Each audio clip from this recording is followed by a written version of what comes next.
and for myself and to make you proud. And he said, day 2, day 3, I'm scared for myself. And his mom said, I want to make sure that you're eating, that you're taking care of himself. And she said, what do you have on the shelves? Because he couldn't get out to the grocery store. And he said, I have a can of tuna.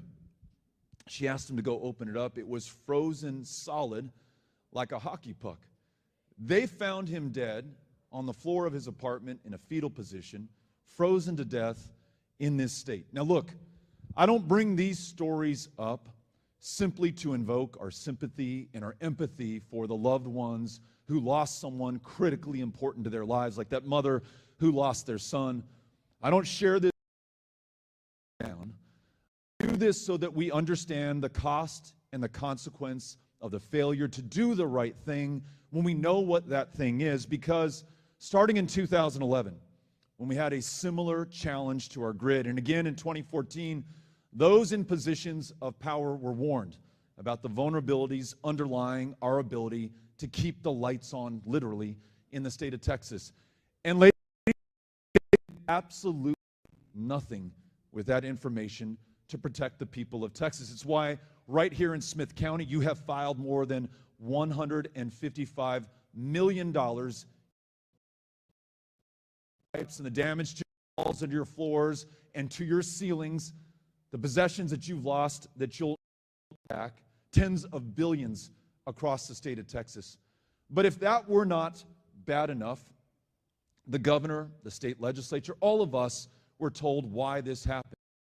Weatherize or winterize the gas supply. That's what fuels the generators that produce the electricity that power our homes. Pretty simple fix, right?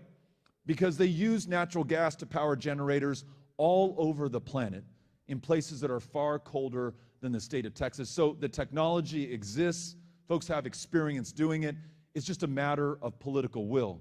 But the governor fails to require the gas suppliers to weatherize, even after what happened last February.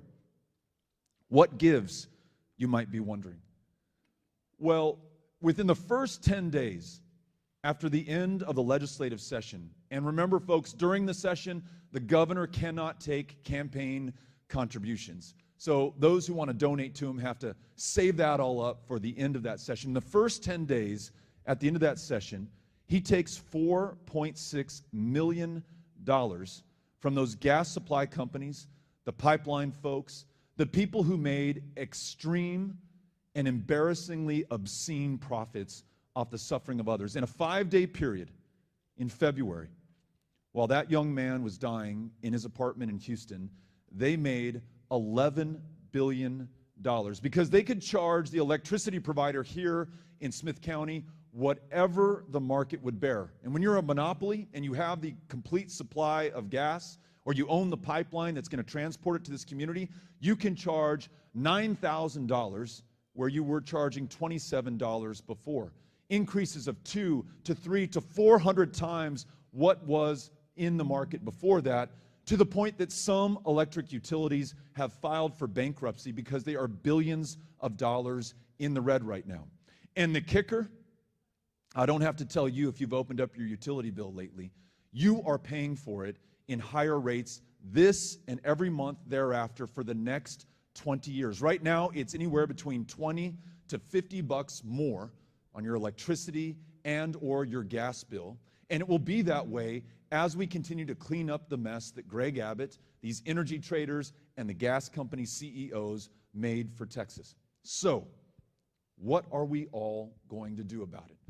5 things. 6 things, because you just reminded me. The first one is vote. We've got to change the person in power if we want to get power back to the people of Texas, right? And the only way to do that is to vote.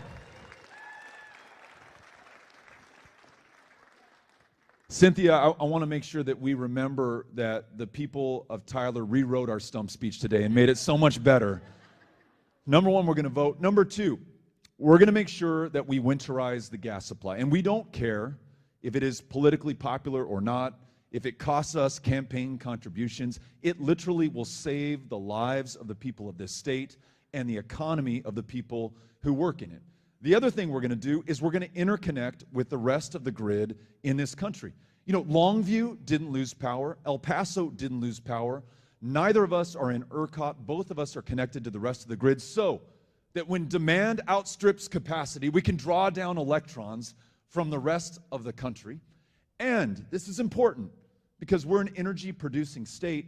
When we are producing more than we have demand for, we can sell it out onto the rest of the nation's market. This is just good, common economic sense. Next thing that we're going to do, instead of asking you to pay 20 to 50 bucks more at a time of rising inflation, where it costs you more to fill up the tank already on your truck or to buy anything at the grocery store, we're going to send money back down to you to make sure that it is more affordable to be a Texan and that you're not forced to clean up something that you didn't cause in the first place. Related to that, and this is my fifth point, we're going to go after those who made those illegal profits. That $11 billion that I talked about, that's not capitalism. That's not capitalism. That is some obscene, perverse form of socialism, where you privatize the gains to a very small number of people and you socialize the cost to 30 million of us here in the state of Texas. And guess what? It is against the law. There's a state statute called the Deceptive Trade Practices Act, and it specifically says in a time of declared emergency or disaster, you cannot charge exorbitant rates for the things that literally keep us alive, and mentioned specifically in that statute is fuel. And that's exactly what these folks did. But you know what? They are Abbott's buddies. They donate to his campaign, so they got off scot-free. You and I, whether we're Republicans or Democrats or independents or don't assign ourselves to a party, believe in the rule of law. It is what sets us apart from so much of the rest of the world. It's a basic civilizational question. And if you do not follow the law or enforce the law when people break it, like this, the largest transfer of wealth in Texas history, then you have set a precedent that folks are free to break the law and prey upon our fellow Texans like they did last year. We're going to go after them in court. We're going to sue them under this statute, and we're going to recover those funds and return them to you. Last thing. Mention rule of law and the fact that we believe in it. We want to follow it, and we're grateful for those who enforce it, like the sheriff's deputies and police officers who go out there and take on one of the toughest jobs that I can imagine in our communities. They don't know what they're going to encounter in a day-in, day-out basis, but they want to make sure that local ordinances and state statutes and federal laws, for that matter, are enforced, and we are better and we are safer for it. There is no cop right now on the beat for gas trading. Now, we have it in our electricity markets, and they work más o menos pretty well. Contracts are honored. We know what to expect from those who are selling and those who are buying because we have an independent market monitor. Well, when I am governor, we are going to appoint an independent market monitor for gas trading and the gas supply in the state of Texas so that we never run into this problem again. What do you all think on that? So we're going to weatherize the entire grid, including the gas supply. We're going to lower rates for you. We're going to hold those accountable who broke the law, and we're going to have a cop on the beat to make sure that it never happens again.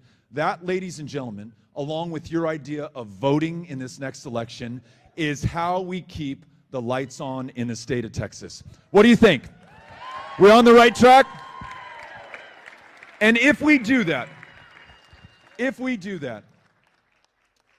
we can rely on the grid, if we don't have to worry about the heat going off or the lights turning off or the pipes freezing, and we know the water's going to flow, we can focus on the truly big things that we want to achieve, like making sure that the best jobs created anywhere in this country are found right here in Texas. Or I want to make sure that we have the best system of public education in America by getting behind our public school educators, paying them what they're really worth, making sure that we take care of retirees with a cost of living adjustment, and at a minimum this year, canceling the STAR test because our kids don't need any more high stakes or high pressure in their lives, nor do our teachers.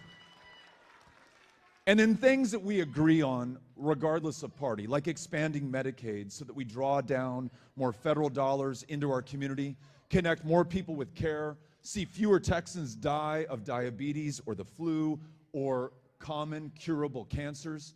This is all possible if we do this, and we can also lower property taxes in the process. These are the things. Listen, when folks say, I know that you saw Beto today, what was he talking about? Was this a crazy, extreme, radical agenda? You say, you know, he talked about fixing the grid. He talked about jobs. He talked about world-class public schools, and he talked about expanding Medicaid. Find the Texan who's going to argue the point with us on those, right? Okay, so a couple of things, and we want to thank our folks who came out, who are exercising their First Amendment rights to protest and be here as well. We love you all too. Cynthia, do you got so we have, as an added bonus today, we have an extra microphone, and Cynthia, who's standing at my 12 o'clock and is wearing a green sweater and a black jacket over it, if you'll get her attention, if you have a question or a comment or a story you want to share from what you experienced last February or anything else for that matter, I'm all ears. I'm here to listen, to respond. And Cynthia, maybe we can take 3 or 4 questions and then have a chance to say hello to folks, and anyone who wants to take a photo, we could do that as well. Okay, here's the first one. Hi, Beto. How soon are you going to reestablish women's reproductive rights in this state? It is something that we could not imagine, maybe even a year ago, that this state would outlaw reproductive health care freedom, would not trust women to make their own decisions for their own future, their own body, their own health care, y además put a $10,000 bounty on the head of anyone who assists any woman in making any decision along those lines for herself. And all of this happening in a state that is at the epicenter of a maternal mortality crisis, and it is 3 times as deadly a crisis for the black women in this community and in this state. And so my mom, who is very Catholic and was a lifelong Republican, and with whom I may not agree on every bit of reproductive health care law or policy, when I tell her that, she agrees with me that we have gone way too far in Texas. So when I am governor, we are repealing this anti-abortion law and trusting women again in this state. Thank you for asking the question. Here we go. Hi, Beto. Hi. Thank you so much for all the things that you're proposing to do as governor. I'm looking forward to those things happening. I have this one question that bothers me. When is Texas going to get casinos in Texas? And not have to go to Oklahoma and Louisiana and take our money there. Why can't we spend it in Texas? There are too many games shops that are unprotected by the police. And I mean, they're just wide open, but illegal, if I understand what casinos are. It's hard to argue against the logic.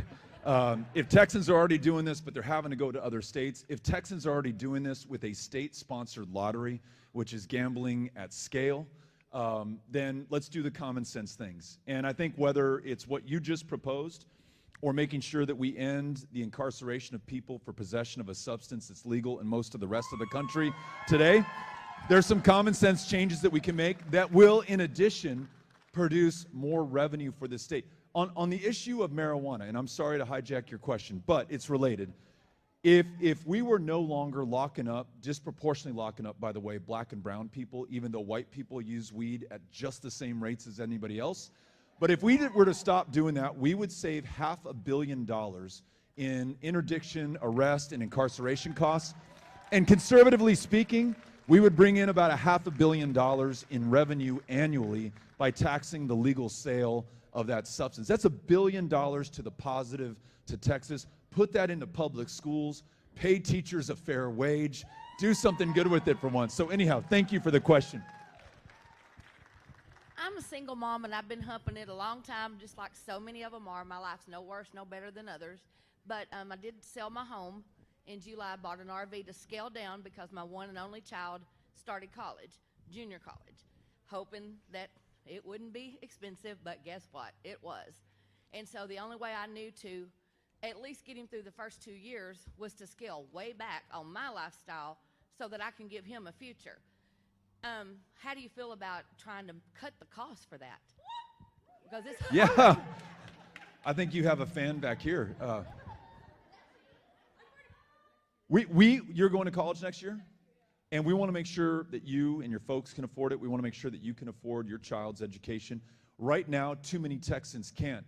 A majority of Texans will start the path to a post-secondary degree or certification, but a minority of them will finish it. What does that mean? It means that you have taken out debt, thousands, tens of thousands, sometimes hundreds of thousands, without gaining the certificate or the degree or the master's at the end of that program that would allow you to recoup your costs. You're saddled with that debt. You're filing bankruptcy. You're losing your home. You're downsizing in some cases. So what can we do in the state of Texas to correct this? Well, how about this?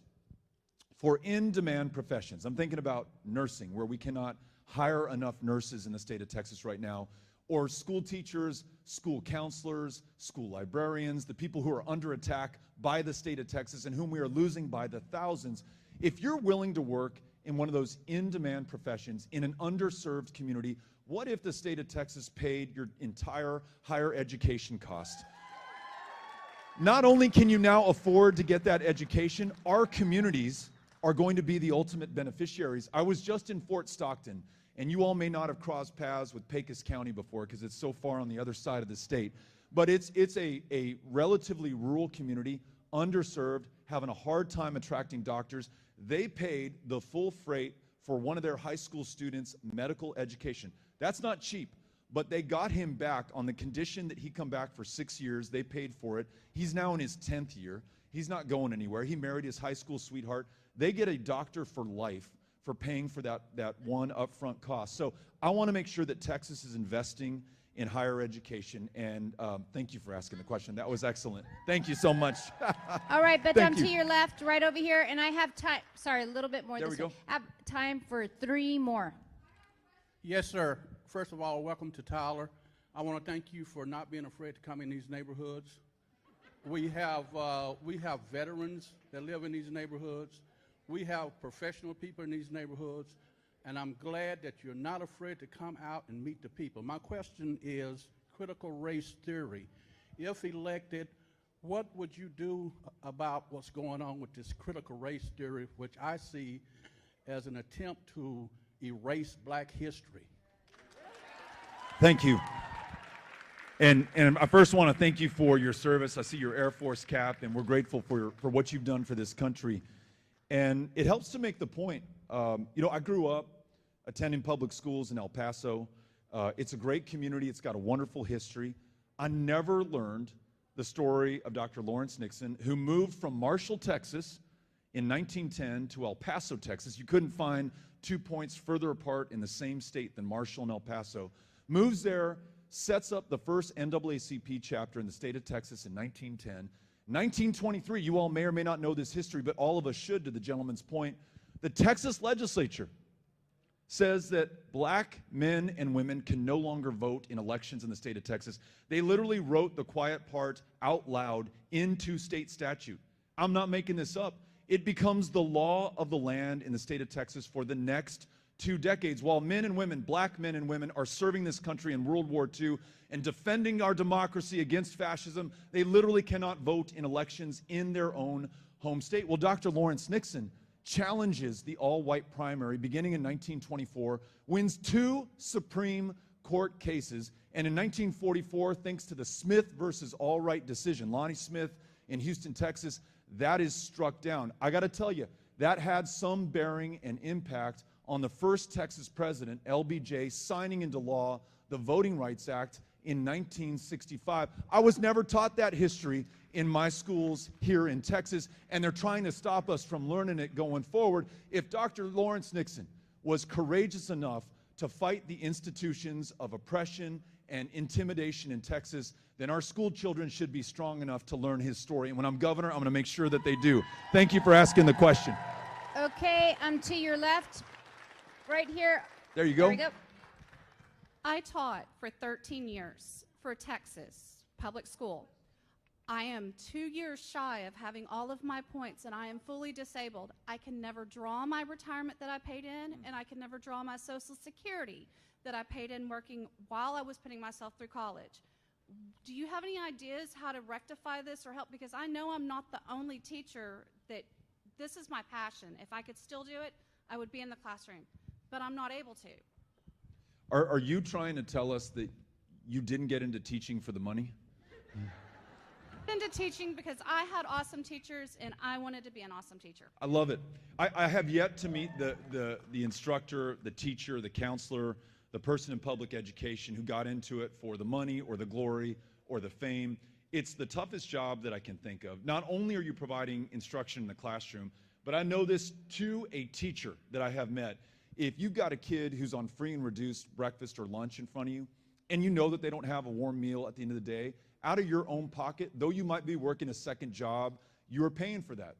The kid who shows up in the same dirty pair of jeans and t-shirt and probably underwear, day in and day out, you buy him on the sly without anybody knowing a new set of clothes so he can hold his head up high that Monday morning along with all the rest of the kids, because you know that he's got to be able to have pride in himself if he's going to learn in your classroom.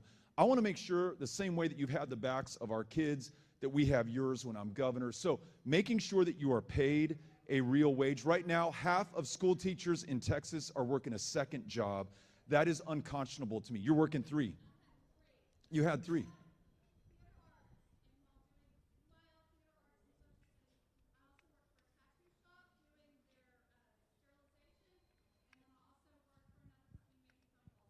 I wish your story was more uncommon, but I hear that all across the state. And furthermore, what I'm hearing from retired teachers is if you retired after the year 2004, you have not seen a cost of living adjustment, despite the cost of living going through the roof right now, especially thanks to this Abbott tax on your utility bill. So a couple of things that we need to fix. One, paying teachers so that they have just one job, drawing forth that lifelong love of learning that you've obviously been able to produce in your students. Taking care of retired teachers with an annual cost of living adjustment so that they can tell their younger sisters and brothers, daughters and sons, look, this is a great profession and they take care of you at the end of the day.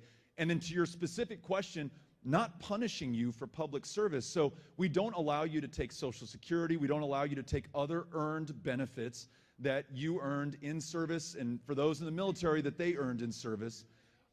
I want to make sure that we're treating you with the dignity and respect that you're owed. That is how we're going to get even more great teachers into the classroom and staunch the bleeding of teachers that we're seeing across the state of Texas right now. So thank you for your question and for your service. Appreciate it. If I did not get to your question, I'm really sorry. I see a lot of hands up. I only have 2 more, and I have my last 2 people right here. Hi.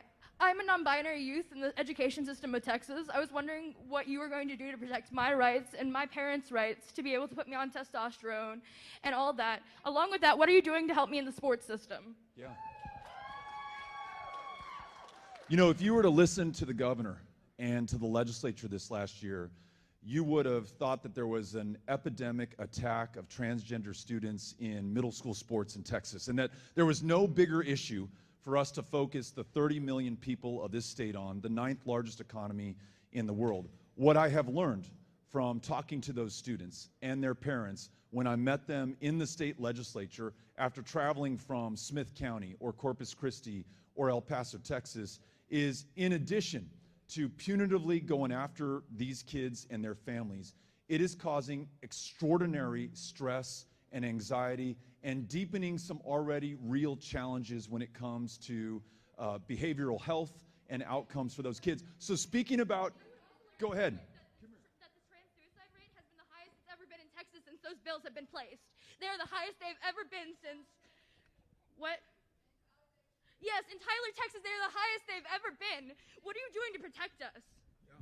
Thank you. And listen, you said what I didn't have the courage to say. I talked about outcomes. I mean, we're seeing people trying to take their lives right now, and it's a tough thing for us to talk about, but you're right, we should say it out loud because it's happening right now, and we should know the consequence of what the governor is doing right now. So, that's right. So we speak about everyone in this state with pride. We talk about a Texas that is big enough for all of us. We target no one based on any difference between us, whether it is the color of your skin, your country of national origin, or the fact that you are non-binary. I think you're amazing. I'm proud of you. I want you to do great things in this state, and I'm going to support you in doing that. And I'm going to say that publicly as the governor of this state. That's going to be a big change for Texas. Thank you for asking. Yeah. This is our last question. Hey there. I'm Beto's biggest fan. Jordan, thank you. Thank you so much. How old are you? 7. And what grade are you in? You're in first grade. Jordan is in first grade. And Jordan, thank you. I'm your biggest fan too. And did you bring me a picture of us together? This is awesome. Thank you. It's so good to see you again. Tyler, Texas, thank you for having us out today. This has been awesome. I'm going to hang out with Jordan for just a sec. We'll see you all again soon. Gracias. Les agradezco.